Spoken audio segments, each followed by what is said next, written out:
Alright guys, how's it going? It's Thursday, the 5th of March 2020, and you're watching KopTalk.tv. Alright, I've just done the podcast, guys. It's just gone live a few minutes ago.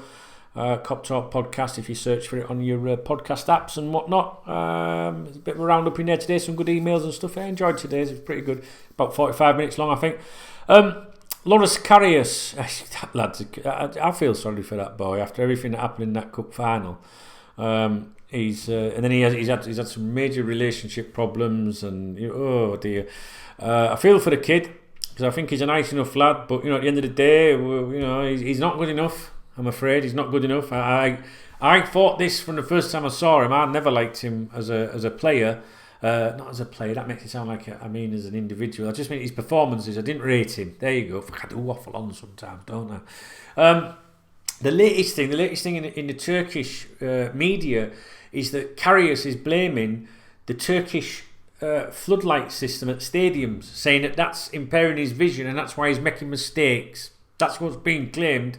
Yeah, what's that all about? Obviously, look, do you know what I mean? I wanted to knock his fucking lights out after that cup final, didn't you?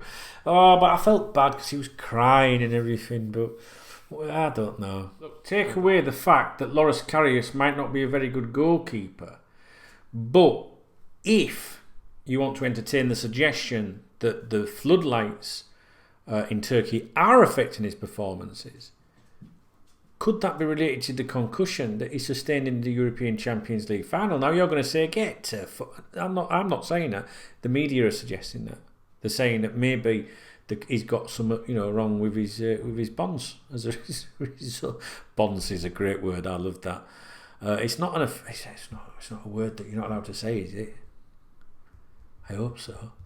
No, but bonds. You off your bonds, you. Do you see? Allison. Look at the difference in goalkeepers. You know what I mean? Like, it's easy now for us to say that, but back then we were like, right, what we're going to do? We're going to bring Allison in. He's an exceptional goalkeeper and that, but I knew he was a good goalkeeper, but I didn't expect him to be as good as he turned out to be. And I could say the same about Adrian as well, because he came in. When we signed him, I was like, oh, typical FSG move. I was being Mr. Miserable as that, as usual. But he actually turned out to be a fantastic signing, hasn't he? As Brendan would say. So, I'd be gutted if Adrian leaves in the summer to go to La Liga, but the club won't stand in his way if that happens. But I just thought I'd mention that to you about who is it? Karius. If you ask me, I do feel for him, but there is one thing about him, and it's not the word's not reminiscent. It reminds me of Daniel Sturridge and these footballers, right? That are more bothered about how they look on Instagram, right? Those types of footballers seem to be the ones that have problems with their careers. Do you know what I mean? Like, you can be a poser and a flash git and all that, and maybe show how amazing your life is, or what great new football boots you've got, or look at this little bit of totty I've got because I'm fucking mint. You can do all that when you're great, yeah? But when you're a great player. But when you're Loris Karius and you're blaming floodlights, allegedly, or making mistakes like he does, I don't think you should be parading yourself like a first-class twat. Do you know what I mean, guys? I just don't think you should.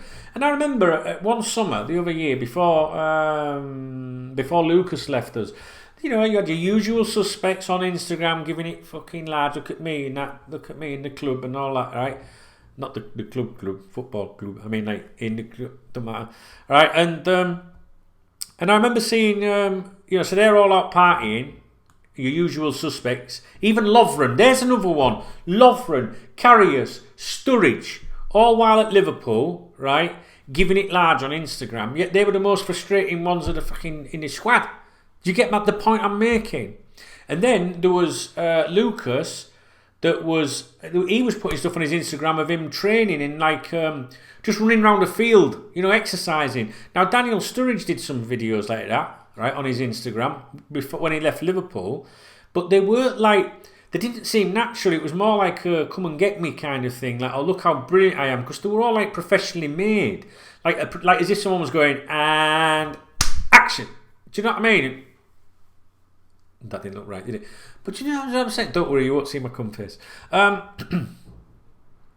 Well, you might do if you play cards right.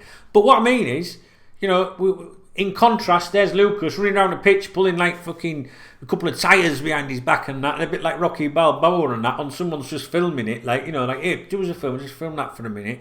Whereas with the other one, it was like all Hollywood and that. Did you get me drift? Maybe that doesn't bother you. Maybe it's just an age thing.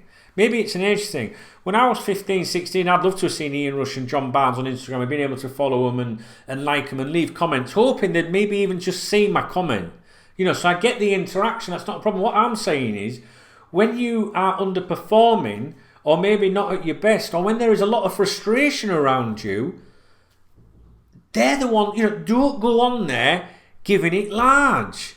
Do you know what I'm saying? Because it presents the wrong image. Not only does it present the image that you're a knob jockey, but it presents the image that you're more bothered about that side of you, your ego, than you are your performances. Do you know what I mean? I think Karius is too good looking for a goalkeeper. I don't, you know what I'm saying? No homo, hashtag no homo. But I'll try anything once, guys. You know what I'm saying? But what I mean is, like, a goalkeeper, for me, a brave goalkeeper's battered to fuck. And I mean, Allison, right? I'm not saying he's an ugly git, but, you know, you can tell he's a bit rugged and he's still handsome, isn't he? And he still looks the part. Do you know what I mean? But he's not like, do you understand, guys? So, anyway, I wanted to bring that to your attention. I don't know how I got onto that. Loris Karius, it's the lights that are to blame for his poor performances in Turkey. Not to do with the fact he's shite out like that. Right, I'm off. Right, live stream tonight, guys, 7:30, 8 o'clock UK time on this channel. Come along for a little natter. All right, be good to see you. And like I say, I've just done the podcast, and the Dunk Knows Best podcast has gone live today. And if you enjoy my channel and you want to support me, just click on join underneath. All right, yeah, it's like buying me like a coffee once a month or something like that. Or better still, just give me a thumbs up, give it a like. All right.